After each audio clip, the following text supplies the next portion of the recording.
Ever get that feeling like you're stuck on a treadmill? Financially, I mean. Always chasing the next big thing, that shiny status symbol. Oh yeah, definitely. Well, today we're going to dive deep into this book, Stop Chasing Status, Start Building Wealth. See if we can break free from that cycle, Build some wealth on our own terms. Sounds good. I think a lot of people can relate to that. And this book, it really digs into some interesting ideas about wealth. Like, did you know a lot of millionaires, they actually drive Toyotas? Wait, really? Millionaires driving Toyotas, that's not exactly the image that comes to mind. Right. You'd think it'd be all fancy sports cars and luxury SUVs. But it's not about being cheap. It's about making smart choices. Okay, so explain that. Why would a millionaire choose, say, a Camry over a Porsche? Think about it. Toyotas are known for reliability, low maintenance costs. Millionaires, they're thinking long term. They get that a car is a depreciating asset. It loses value over time. So they're minimizing expenses and maximizing their investments. So it's not about showing off. It's about practicality. Makes sense. But how do we resist that pressure to keep up with the Joneses, especially with social media? Everywhere you look, it's luxury cars, designer clothes, exotic vacations. Yeah, that's a big challenge. Instagram, TikTok, they're like highlight reels of everyone else's supposed wealth.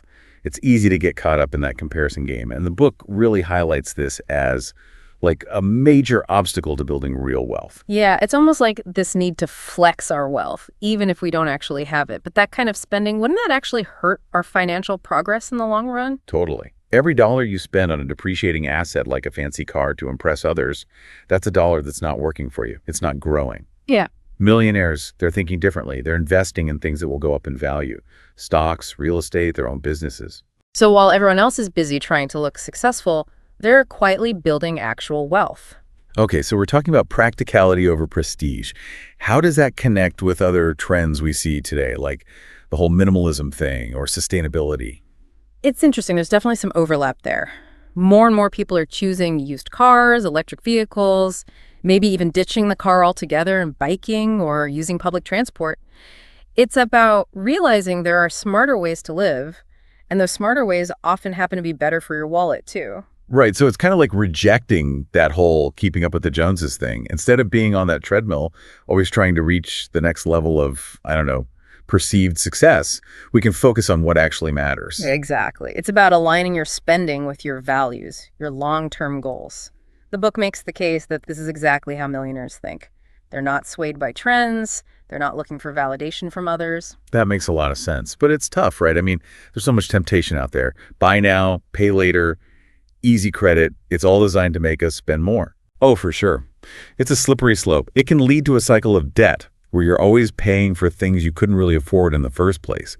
And those missed payments, that interest piling up, that's all money that could be building your future. So how do we break that cycle? What does the book suggest? Discipline.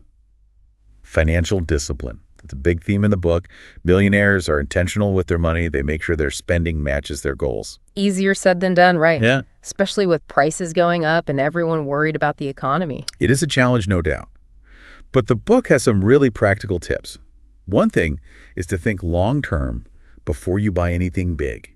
Ask yourself, is this a want or a need? Will this help me reach my financial goals down the line? So delaying gratification, basically, making sure your spending aligns with what's important to you. Exactly. Another thing is to steer clear of consumer debt as much as possible. And this is where technology can help. You've got budgeting apps, expense trackers, all sorts of tools to help you stay on top of your finances. Like having a personal finance assistant right in your pocket. I know the book specifically mentions TrueCar and Carfax as good resources when you're buying a car. Right. It's about being a smart consumer, making choices that benefit you in the long run. Okay, so we've talked about debunking status symbols, embracing practicality, and being disciplined with our money. But how do we measure success? Like, how do we know if we're on the right track? The book is clear on this. It's not about how much stuff you have. It's about your net worth. Mm-hmm. What you own minus what you owe. It's about building a foundation of wealth through saving, investing, and always learning more. Okay, so shifting the focus from material possessions to true financial freedom. I like that. Exactly. And that's what we'll dig into more in the next part of our deep dive. We'll get into some practical strategies to make it all happen. So we're back, diving deeper into how to build that wealth. And I think it's really interesting how the book ties into this whole idea of, well, the FIRE movement. Oh yeah, Fire Owens. Financial independence, retire early. I feel like everyone's talking about it these days. Yeah, it's definitely gaining momentum. And it fits right in with what we were talking about, Yeah. prioritizing saving, investing for the long term, building that wealth instead of chasing quick gratification. Right. Retire early, live life on your own terms. It's a pretty appealing idea. But how realistic is it really? Like, how do people actually pull that off? It's not some quick and easy scheme, that's for sure. It takes work, takes planning, definitely takes commitment. But the basic principles, they're pretty straightforward. You got to save a lot. I'm talking a big chunk of your income, like 50% or more, and then invest it wisely in things that will make you money passively. 50% or even more. Wow, that's pretty intense. How do people even manage to save that much? It usually means making some changes to your lifestyle, right? Maybe downsizing your living space, cutting back on things you don't really need, or maybe finding ways to earn more. But it all comes back to like being really intentional with your money, making choices that support those long-term goals. So it's not about depriving yourself, it's about prioritizing. Kind of like that practicality over prestige thing we were talking about earlier. Yeah, exactly. It's like real wealth isn't about having the biggest house or the fanciest car. It's about having that freedom to live the life you want on your own terms. And that freedom could mean different things to different people. I guess for some it's early retirement, for others it's traveling the world, or maybe starting a business, pursuing a passion without having to worry about money. Totally. It's not just about retiring early.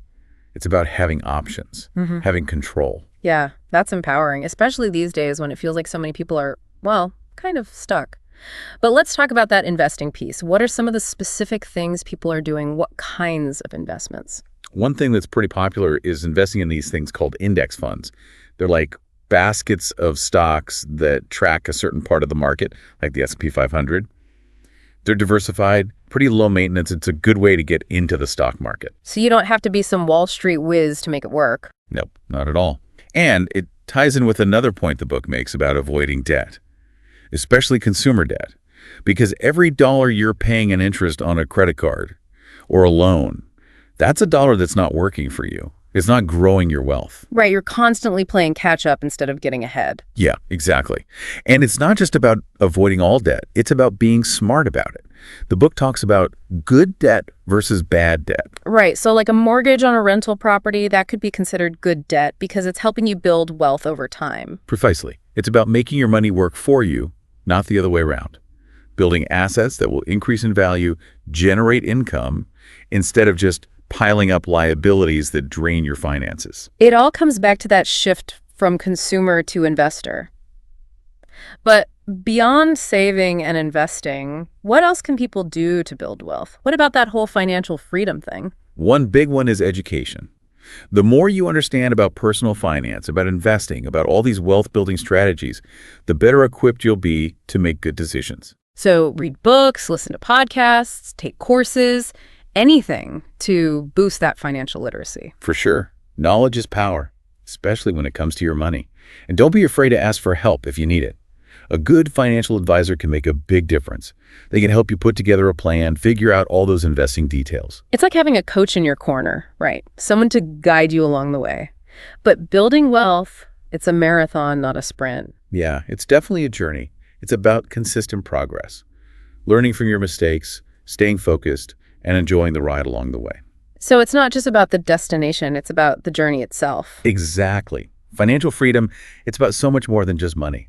It's about having options, having security, and having the ability to live a life that truly aligns with what you value. And I think in the next part of our deep dive, we'll explore that even further. How to make those choices, how to bring your finances into alignment with your values, and how to really design a life that reflects what matters most to you. So we're back, wrapping up our deep dive into stop chasing status, start building wealth. And one thing that really sticks with me is this idea that, well, building wealth is about more than just the numbers, It's about mindset. Yeah, I think that's a really important point. The book really stresses that, like shifting your perspective. It's about appreciating what you have, using that as a starting point, instead of always focusing on what you don't have. I like that. It's so easy to get caught up in comparing yourself to others, especially these days with social media and everything. Everyone's always showing off their, perfect life. But how do you cultivate that gratitude while still striving for more? It is a balancing act, for sure. And the book talks about how everyone's journey is going to be different. There's no one right way to build wealth. It's about finding what works for you, making those choices that align with your values, and then, well, just keep making progress step by step. So taking control of your own financial future, designing a life that feels, both fulfilling and secure. But how do you actually do that? What are some of the tools or strategies the book suggests? One thing it talks a lot about is technology. I mean, think about it. We have access to so much now that can help us manage our money, invest it wisely, track our progress. All those budgeting apps, investment platforms, it's like having a team of financial experts in your pocket. Right, and it's not just about using those tools to simplify things, it's about using them to learn, right? Absolutely. The Yeah. amount of information available online now is incredible. You've got courses, podcasts, articles, whole communities dedicated to, personal finance and investing. It's about always being willing to learn, to grow your knowledge so you can make smart decisions with your money. It's really empowering to think that anyone can take control of their financial future no matter where they're starting from. But let's be real, building wealth takes time, right? There's no quick fix. Definitely not. It's a long game. The book really stresses that. It's about consistency, discipline, and sticking with it, even when things get tough. Trusting the process, knowing that those small, consistent actions can add up to big results over time, that's encouraging, especially if you're feeling overwhelmed or intimidated by it all. Absolutely. It's about focusing on the things you can control, like your spending habits, your investments, and letting go of the things you can't. And, enjoying the process along the way. That's something we tend to forget, I think. It's not just about the end goal, it's about the journey itself. Right. Financial freedom, it's about so much more than just money. It's about having the time and resources to pursue your passions, to be with the people you love, to make a difference in the world. It's about living a life that feels truly meaningful to you. That's a powerful way to put it. So as we go about our day, it's worth asking ourselves, are the choices I'm making with my money moving me closer to that vision of financial freedom? Are they helping me create the life I want? Yeah, because every decision, even the small ones, they all add up. They're all steps in one direction or another. So choose wisely. Keep moving forward. That's great advice. Thanks for joining us on this deep dive into stop chasing status, start building wealth. Until next time, keep learning, keep growing, and keep building that wealth on your own terms.